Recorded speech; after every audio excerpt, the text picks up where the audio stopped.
लखनऊ में संभवतः बाहर रहूंगा, क्योंकि मैं कुछ जनजातीय बच्चों के बीच में कार्यक्रम करता हूं, तो वहीं रहूंगा। तो उन्होंने कहा कि हम लोग कब आना, हम भी आना चाहते हैं। तो मेरे दिमाग में आया, मैंने कहा अधिकारी मुझे दीपावली की शुभकामना देने के लिए आना चाहते हैं, लेकिन दीपावली का आयोजन तो अयोध्या से जुड़ा हुआ है, तो क्या अयोध्या की दीपावली कैसे होती है इसको देखना चाहिए। मैंने अपनी एक टीम भेजी वहां अयोध्या। मैंने कहा जाके देखो अयोध्या में क्या होता है। उन्होंने कहा अयोध्या में कुछ नहीं होता। फिर मैंने टीम से कहा, मैंने कहा एक बार थोड़ा संतों से बातचीत करके उनके मन को टटोलिए, क्या उनके मन में है, तो चाहते क्या है। खैर उनके मन में था भी नहीं, कुछ भी नहीं था। तो मैंने कहा उनको एक बात बोलो कि हम एक आयोजन अयोध्या में करना चाहते हैं, क्या वे सभी लोग मंच पे आएंगे और मुझसे एक बार टेलीफोन से बात करवा दें।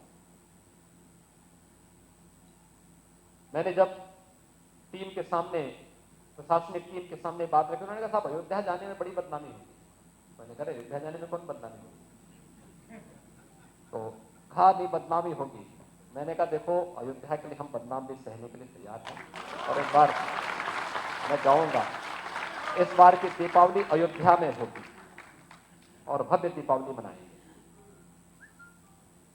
और दीपावली के उस आयोजन के साथ जुड़ना है। तो अधिकारियों ने कहा, मेरे टीम थी, मैंने उससे कहा, मैंने कहा ये काम करो 51,000 दीपक जलाने की व्यवस्था करो। अयोध्या और उसके आसपास के जनपदों में नहीं मिले, पूरे प्रदेश से इकट्ठा हमें करवाना पड़ा। आपने देखे होंगे अयोध्या की दीपावली आज और देश के लिए एक आयोजन बन गया है। जन भावनाएं कैसे उमड़ती हैं जब नेतृत्व देश का यशस्वी होता है। 500 वर्षों की जमी हुई बर्फ कैसे पिघल गई है। आपने देखा एक झटके में अयोध्या में राम जन्मभूमि का सारा विवाद समाप्त। आज मंदिर के निर्माण कार्य युद्ध स्तर पर चल रहा है। मंदिर का निर्माण ऐसा हो रहा है 1000 वर्षों तक कुछ भी हो जाए मंदिर की नींव नहीं हिल पाएगी। ऐसा भव्य मंदिर, दुनिया का सबसे भव्यतम, सबसे सुरक्षित स्थल के रूप में अयोध्या में राम मंदिर के निर्माण का कार्य हो रहा है। आपने देखा होगा किस प्रकार की स्थिति है अयोध्या में।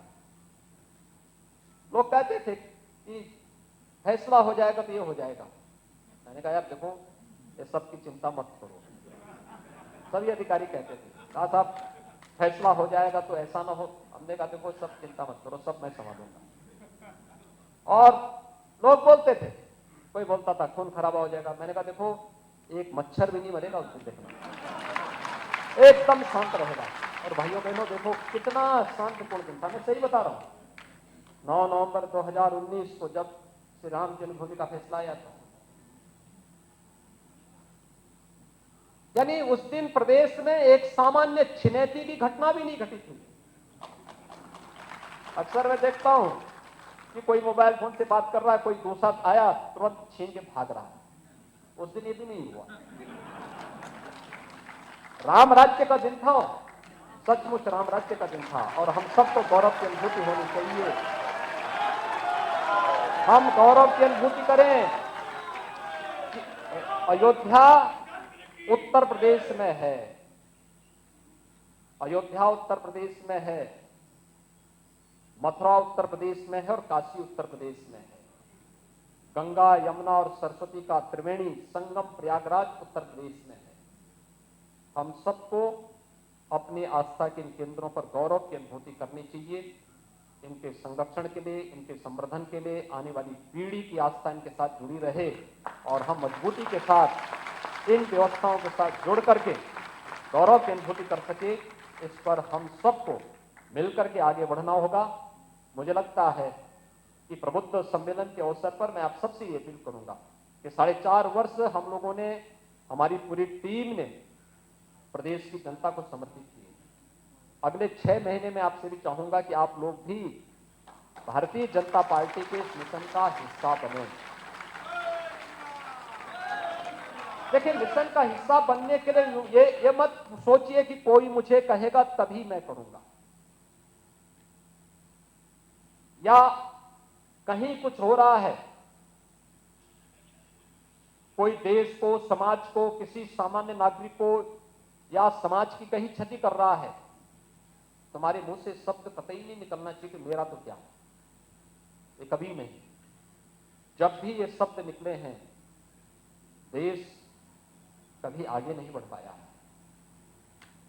कभी नहीं। हमारा तो एक ही भाव होना चाहिए कि नहीं, हम ठीक है, व्यक्ति के नाते, एक पारिवारिक नागरिक होने के नाते आप लोगों का दायित्व तो बनता है कि अपने अपने परिवार की देखभाल करें, उनकी सुरक्षा करें, उनकी अच्छी खुशहाली के लिए कार्य करें, लेकिन समाज के लिए भी और देश के लिए भी हमें सोचना होगा, उसके प्रति भी अपनी प्रतिबद्धताओं को दोहराना पड़ेगा, आगे बढ़ना पड़ेगा, क्योंकि अंततः हमारी व्यक्तिगत सुरक्षा, हमारे परिवार की सुरक्षा निहित होती है समाज और राष्ट्र की सुरक्षा पर। अगर समाज सुरक्षित है, हम भी सुरक्षित हैं, हमारा देश सुरक्षित है तो हम सब भी सुरक्षित हैं, और ये भाव हमारे मन में सदैव बना रहना चाहिए। इस राष्ट्र धर्म के लिए अगले 6 महीने आप सबसे देने के लिए अपील करते हुए मैं इस प्रबुद्ध सम्मेलन के आयोजकों को हृदय से बधाई देता हूं। धन्यवाद। जय हिंद।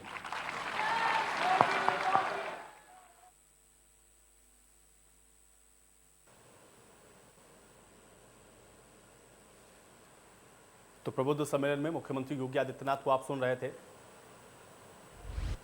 और अपनी उपलब्धियों को बताते हुए मुख्यमंत्री के द्वारा प्रबुद्ध जनों से यह आह्वान किया गया कि अगले जो 6 महीने हैं, उस 6 महीने में